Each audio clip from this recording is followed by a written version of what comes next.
Hi, welcome to the lecture on bitwise operators. So before we discuss about bitwise operator, we need to do a discussion about the number systems. Basically what we humans use are decimal number system. So when I say decimal number system, you understand that the base of the number is 10, or we can also say the radix is 10. So the different digits possible are from 0 to 9. 10 different digits are possible and it is from 0 to 9. And other number systems that are available are binary number system, octal and hexadecimal. So when you look at binary number system, the base is 2. So the values possible are only 2, 0 and 1. And when we see the octal number system, the values possible, the digits that are available in octal number system is from 0 to 7. There will be totally 8 different digits starting from 0. That is the meaning. When we say decimal number system also, totally there will be 10 different digits starting from 0. So it's from 0 to 9. And for binary, obviously 2 different digits starting from 0. So it is 0 and 1. And when you look at hexadecimal number system, there should be totally 16. Okay, hexa means 6, decimal means 10. So totally there should be 16 different digits. We know that we have from 0 to 9, totally it has come, and then how to accommodate the rest of the 6. What is being done is, it will start from A. Okay, so A is going to be 10 and B is going to be 11, C 12, D is going to be 13, E is going to be 14 and F is going to be 15. So these are all hexadecimal values, right? This is the different base of the number system that I wanted to show you. And then what we are going to discuss is how the numbers are internally stored. Though it is 10 or 20 or 1000 or 5000 for human, internally everything is represented as zeros and ones only.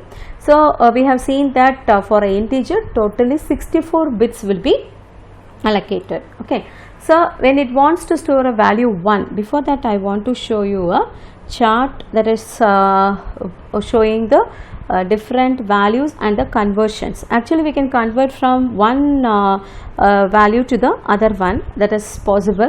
So we will see the different methodology that is used for conversion. Okay, so let me show that.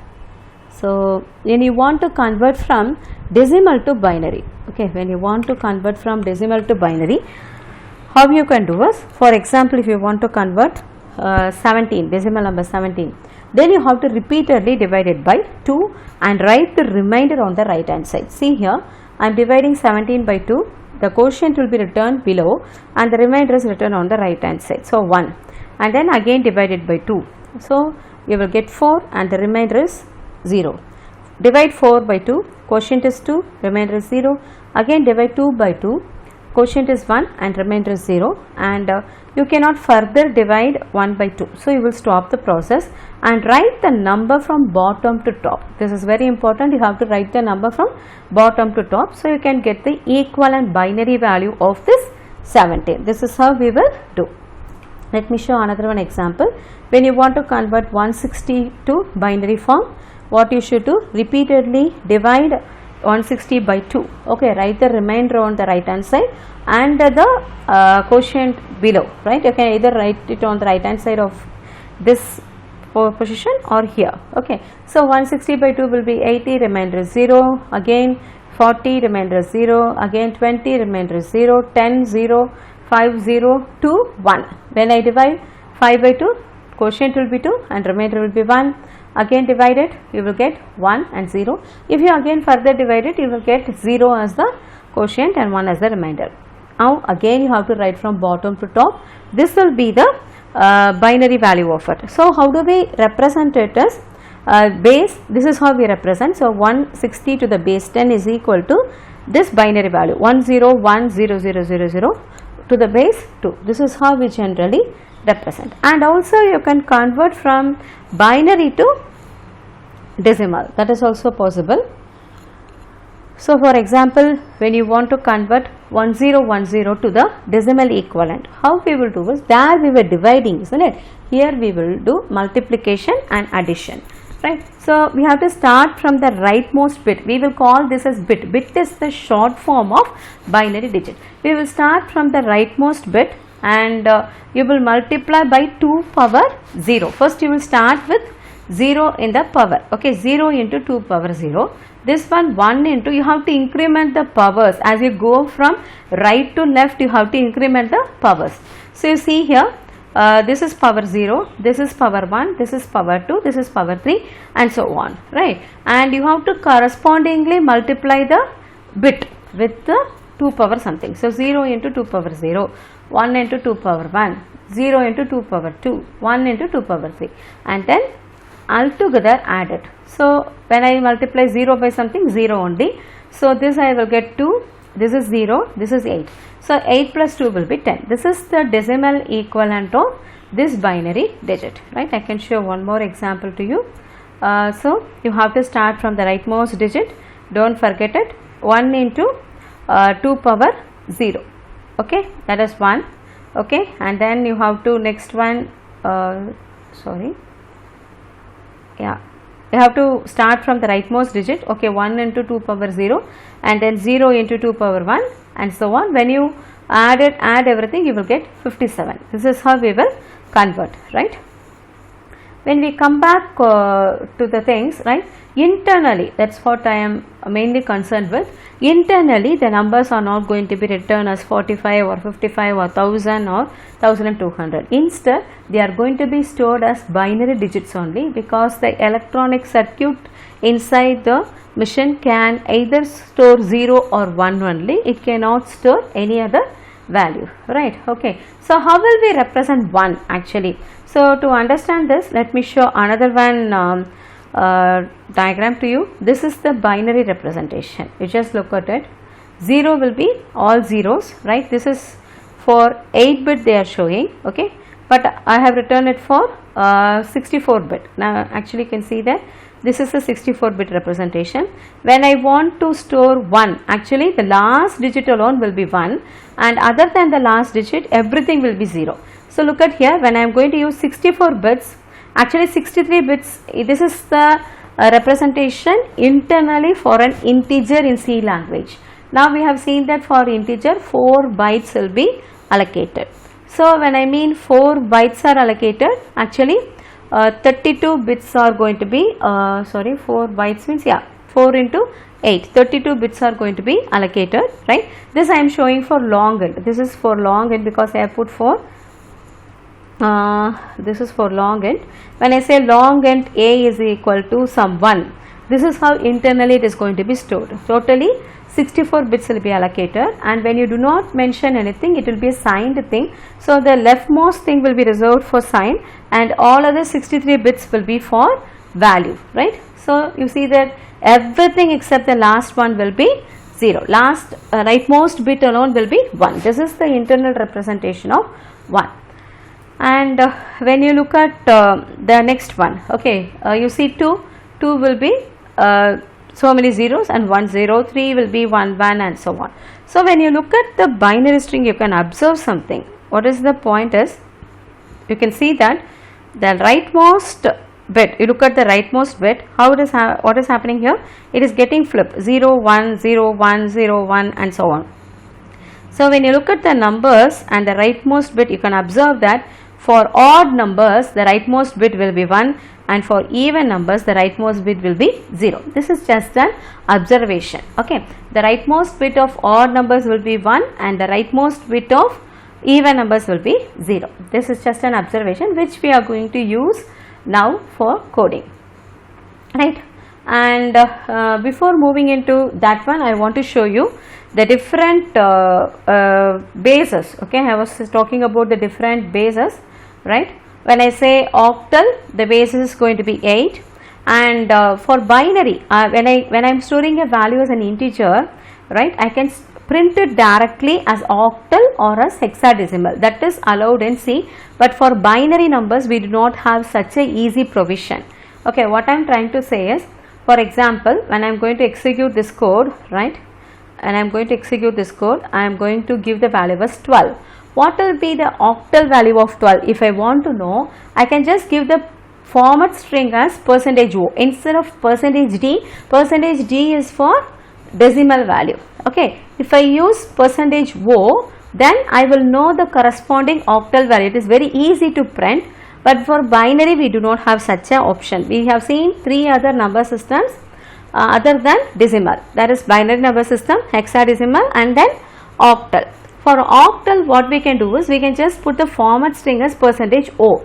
It is that easy. So when I say 12, how it will be represented in octal is up to 7 it will go, and what will be 8 is 8 will be 1 0, 9 will be 1 1, 10 will be 1 2, 11 will be 1 3, okay, and 12 will be 1 4. This is how it will get represented in octal. Okay, 8 will be 1 0, right, 9 will be 1 1, right, and 10 will be 1 2, and then 11 will be 1 3, and 12 will be 1 4. This is how it is getting represented in octal. So let me go and give the value as 12, and when you look at the code, just understand that we are trying to print in the octal form by giving the format string as %o.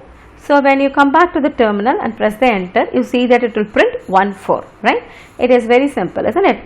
If I want, I can execute again and I can say 100. I am saying the decimal value is 100, and when I give the I have given the format string as %o, so it will print the octal value. You will see that it is 144. Similarly, when I want to know the hexadecimal value, I can use the format string as %x, and yeah, when I am giving %x, I can give the value as 15. Actually 15 is f, right. So when I am going to print it, you will see that it is printing f, and its the beauty is, if I use small x in the format string, it will print small letters from A to F, and if I am using capital X, I can use either one of it. When I am using capital X, it will print in capital letter. You can see that now it is printing capital F, right. So coming back, this is that much easy that you can get the equivalent octal and the hexadecimal value, but you don't have such easy kind of things for binary. If you want to do binary, then you have to write the procedure what I have just explained you, the manual procedure, repeated division by 2. You have to do it. You can store it as a string and then you have to print it. It's a long process. We will take up that in the forthcoming lectures. Now what we are going to do next is, I told you a small observation, isn't it? That is, when you are going to have numbers, and you can observe that the last digit, when you look at the last digit for odd numbers, it is 0, and for even numbers it is going to be 1, right. So we are going to see about what is AND operation. Okay, there are bitwise operations. First we are going to now discuss about bitwise operation. So what I mean by bitwise operation is, bit by bit the operation is going to happen internally in the lower level. That's what is called as bitwise operation. Now we will be discussing about the AND, OR and XOR operations. Okay, we are going to discuss about AND operation, OR operation and XOR operation. So what is AND is, for example, if I am having a string like this and other one, let me call this as A. Okay, this is one string, and let me say B, another one string is going to be like this. Both of them are having 5 bits, right. When I am going to do AND operation to get C, how it will work is, it will do bit by bit operation. So let us start from the rightmost bit, 1 0. AND is, you can clearly understand, if both of them are 1, then only the output will be 1. Otherwise the output will be 0, right. So 1 and 0 will be 0, next 0 and 1 also will be 0, and then next we are coming from the right, 0 and 0 also will be 0, and then here 0 and 0 also will be 0, and this also will be 0. This is how a AND operation works. Okay, suppose if I give this as 1, then you will get here 1, right. This is how it is going to be, because this 1 and 1 is going to be 1, and other bits, when you look at it, one of them is 0, one of the bit is 0, so it will be 0. This is how bitwise AND is performed. And when you look at bitwise OR from the name itself you can understand, it is also a bitwise operation, and when you look at it, it is going to give 1 when one of the bit is 1, right. So let me start from the right, 1 and 1, consider the same value. Let me go up and right for clarity. Okay, now I am going to do 1 or 1 is 1, 0 or 1 is 1, 0 or 0, when both are 0 you will get only 0. Okay, and then next one also both are 0, here 1 or 0 is 1. Okay, so this will be the result of OR, bitwise OR. And next one is, actually this is bitwise OR. Okay, and this one is bitwise AND. Okay, next interesting thing is bitwise XOR. XOR is the short form of exclusive OR. Actually XOR is the short form of exclusive OR, which want the bits to be different. If both the bits are different, then you will have the output as 1, and if both the bits are same, then you will have the output as 0. So start from the rightmost bit, 1 XOR 1 will be 0. Okay, next 0 XOR 1 will be 1 because they are different, 0 XOR 0 will be 0 because they are same, 0 XOR 0 is 0, and 1 XOR 1 also will be 1. This will be the result of bitwise XOR, right. So now to do all these 3 bitwise operation, there are operators in C. We are going to see about those operators only, right. So first thing is you have to include the header file,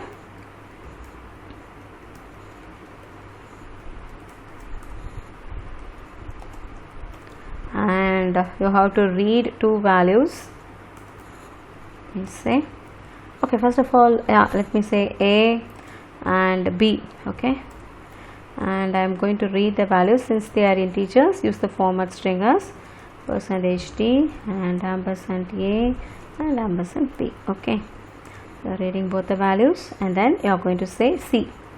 Let me declare one more variable C.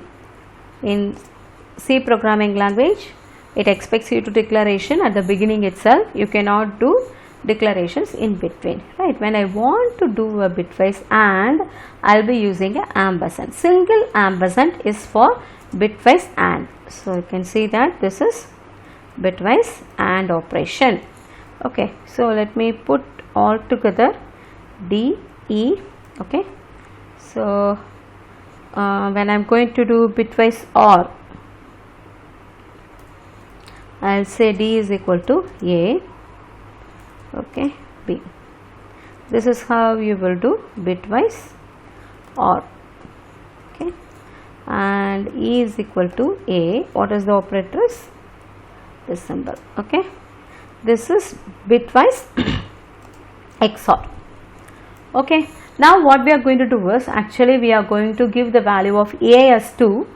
Let me give the value of A as 2. Okay, if the value of A as 2 means, then its bitwise representation will be everything 0, and the last 2 bit alone will be 1 0. Let us not go this much, we are not bothered about the other things, right. So let us consider only 4 bits, 0 0 1 0. And if I am going to give the value of B as 3, then its bitwise representation will be all zeros, and the last 4 bits will be 0 0 1 1.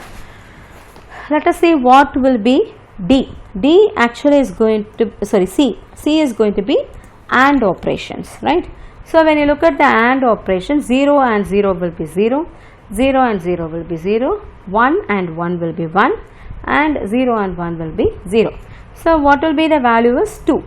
When I do bitwise AND, I will get 2, I should get 2 as the answer. 2 should be stored in the variable C. Similarly, when I am going to do bitwise OR operation, what should be got? Let us see it. Okay, and you do from the left itself, we will start for easiness. 0 or 0, look at these two alone, 0 or 0 will be 0, and next also 0 or 0 0, 1 or 1 will be 1, and then 0 or 1 will be 1, right. So when you look at the value stored in D, it will be 3. Okay, and E will be the we'll be doing the XOR operation. Okay, let us find out one by one. 0 XOR 0, when both are same. How does XOR operates? When both are same, you will get 0 only. Next is 0 XOR 0 0, 1 XOR 0 1, that is also 0 because both are same. 0 XOR 1 is 1.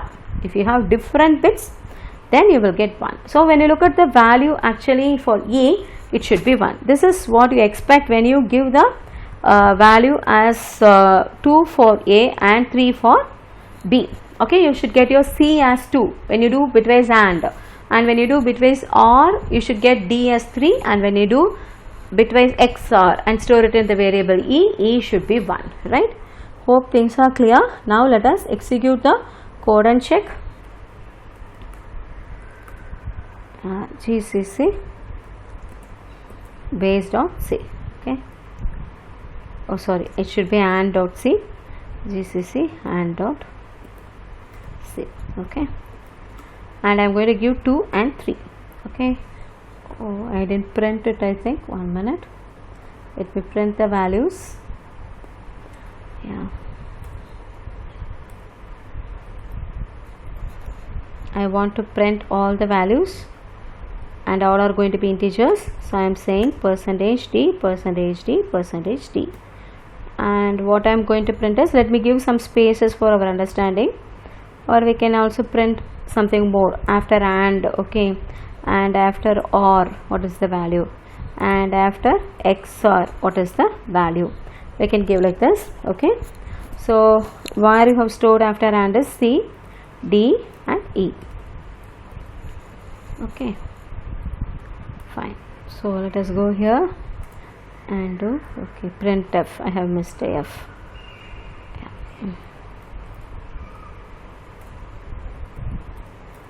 So you can give 2 and 3, and you can see what happens when you perform the AND operation. We just now saw you should get 2, isn't it? 1 minute. When you perform AND, you should get 2. When you perform a OR, you should get 3, and when you perform a XOR, you should get 1. So you see that the values are correctly getting printed. Okay, so these are all the operators for doing the AND, OR and XOR operations. Okay, hope things are clear. And I want to show one more thing to you. That is, I want to check whether a given number is odd or even. Okay, what is the way to do is, I want to check whether a given number is odd or even. Okay,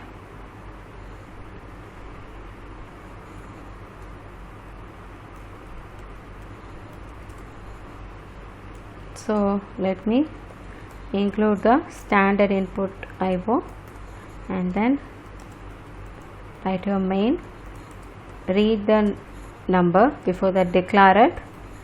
Okay, scanf %d, okay, ampersand d, right?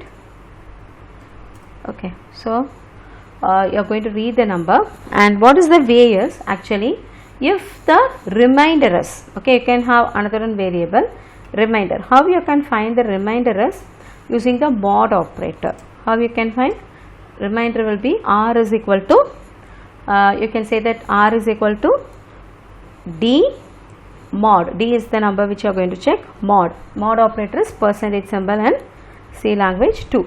So if r mod 2 is 0, you can print it and find out. Okay, if you print the value of r, then you will know. Sorry, print it. Okay, if you print the value of r, you will know. If r is 1, then you can understand that it is odd number, and if r is 0, you can understand that it is even number. R is holding the remainder of the division operation by 2, okay, for D, right? So I can show it odd even, right? I am compiling, giving. If I give 5, you will see that it is 1, and if I am giving 10, let me give a even number, you will get 0. It can be anything, okay, bigger number also. You will see that for even numbers, you will get the remainder as 1. This is one way. Another one way is, as I said you, the last digit of the odd number will be 1 and the last, that is the rightmost digit. Okay, internally numbers are stored like this. When you have odd numbers, the rightmost digit is 1, and for even numbers the rightmost digit is 0. And imagine what will happen when I am going to do bitwise AND with 1. If I am doing bitwise AND with 1, the rightmost bit of AND is 1 is only 1, other bits are 0. So when I am going to do bitwise AND with any number, if it is an odd number, then my result will be 1, and if it is an even number, then my result will be 0. Why? Because if the number is odd, the rightmost digit will be 1, there is a possibility that that can only become the value. Okay, that is when we perform AND, you need both the things to be 1. We are having in this 1, the rightmost digit alone to be 1, other things are 0. If it is 31 bit, there is 32 bits will be reserved for integer, leftmost is for sign, so remaining 31 is for the number. And you see that the rightmost is only 1 and other 30 bits are 0. So when I am going to do the bitwise AND operation, the value what I get will be either 0 or 1. When it will be 0 is when you are going to give a even number. When you give a even number, I am not bothered about the other bits, because anyway that is going to become 0 because of these bits. I will concentrate only on the rightmost bit. When you see a even number, the rightmost bit is 0. So when I do a AND operation with this number, I will get 0 only.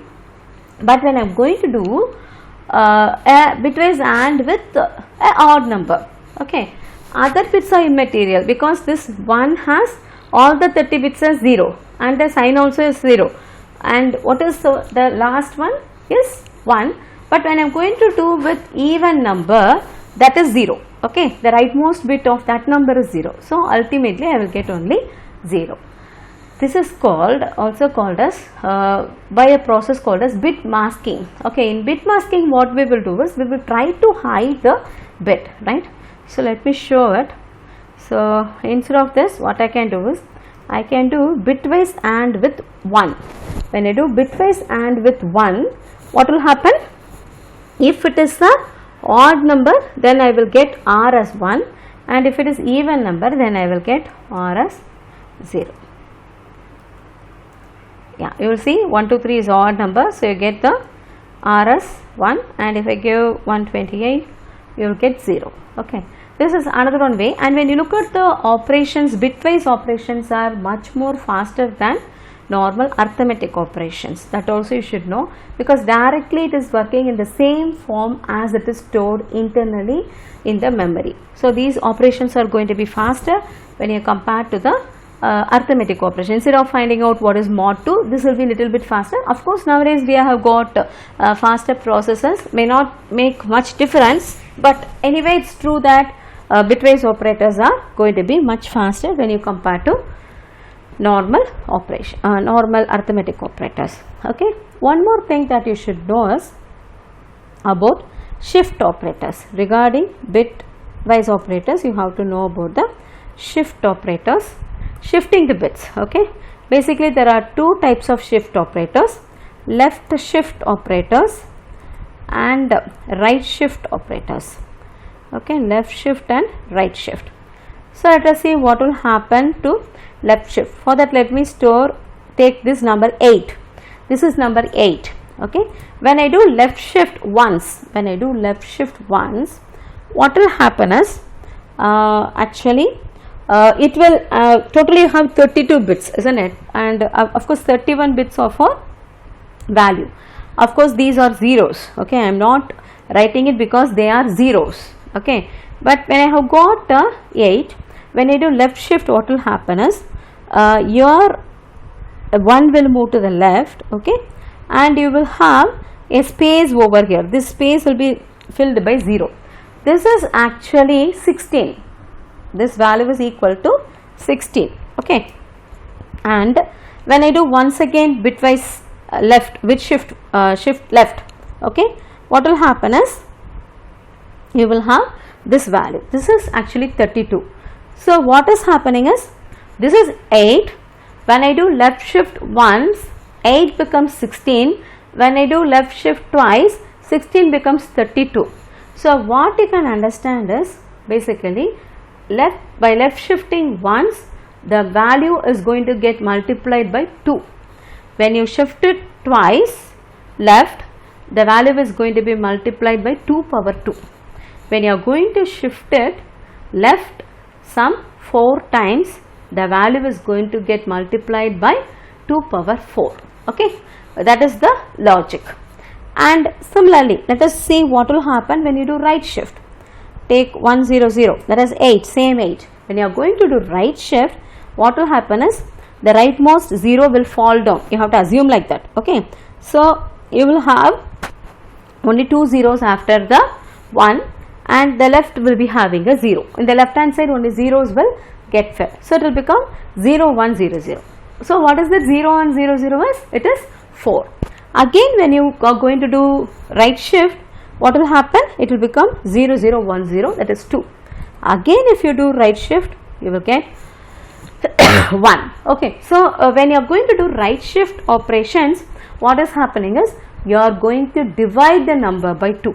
Okay, if you do once, you divide it by 2. If you do 2 times, you are going to divide it by 2 power 2. If you are going to divide it by, if you are going to right shift it by 3 places, then you are going to divide it by 2 power 3. Okay, if you are right shifting by n places, then you are going to divide the value by 2 power n. This is the concept. Okay, so now let us see the operators. Okay, so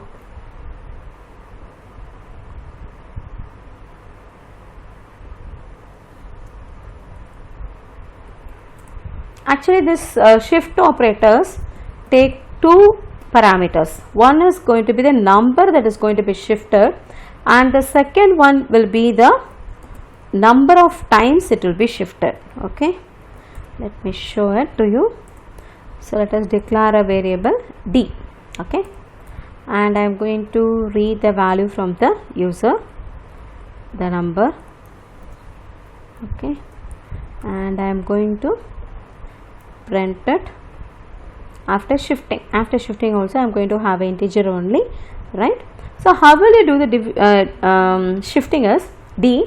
When I want to do left shift, I have to press less than symbol twice. You can just look at the pointing like an arrow. You can see that it is pointing towards the left, so it is left shifting. Okay, how many times? Let me do it once. So it's a binary operator taking 2 things. To the left will be the value which is going to be shifted, and the right will be the number of times it's going to be shifted. I am going to just shift it by once and show you. Okay, yeah, so GCC shift, I am going to print. Okay, let me show 8. Okay, when you are going to left shift 8 by once, what will happen? It will become 16. Now let me show when I left shift by 2. I told you that when you left shift by 2 times, the value will get multiplied by 2 power 2. Okay, so 8 is the value, means it will become 32. 8, okay, it's becoming 32. Okay, let me say 3 times. 3 times means 2 power 3, right? It will be multiplied by 2 power 3. Let me give again 8, so you will get 64. Okay, that is how left shift operator works. Similarly, right shift. So right shift operator will divide the value by 2. Okay, let me show it for 1, and then we can go for higher values, right? So again I am compiling, I am executing, I am giving us 8. So when you are doing right shift, what will happen? When you do once, the value will get divided by 2. 8 becomes 4. Okay, and let me say, okay, before that I will change here. Let me right shift it by twice. So yeah, I am going to give now 8. When I right shift by 2 places, 2 times, what happens now? It will get divided by 2 power 2, that is, it will get divided by 4, so the value will be 2, right? And I am going to right shift 3 times. When you right shift 3 times, the value is going to be divided by 2 power 3, that is 8. 8 divided by 8 will be 1. Okay, and what will happen if I am going to give a odd value? Okay, let me say 9. You will get only integer division. So when you are going to do right shift, you will get only integer division. You will not get odd values because that one will get automatically dropped down. Okay, this is about the different bitwise operators in C. And once again I remind that the bitwise operations are going to be much faster when you compare to the arithmetic operators. So in certain cases, in embedded applications, or when you are going to have processes which are not very fast, or when you are going to have small devices, you have a separate concept called as embedded C, okay, which is for small devices like a mobile phone or small microprocessors and so on. In those cases, bitwise operations may give a significant improvement over the arithmetic operators. Okay, thank you.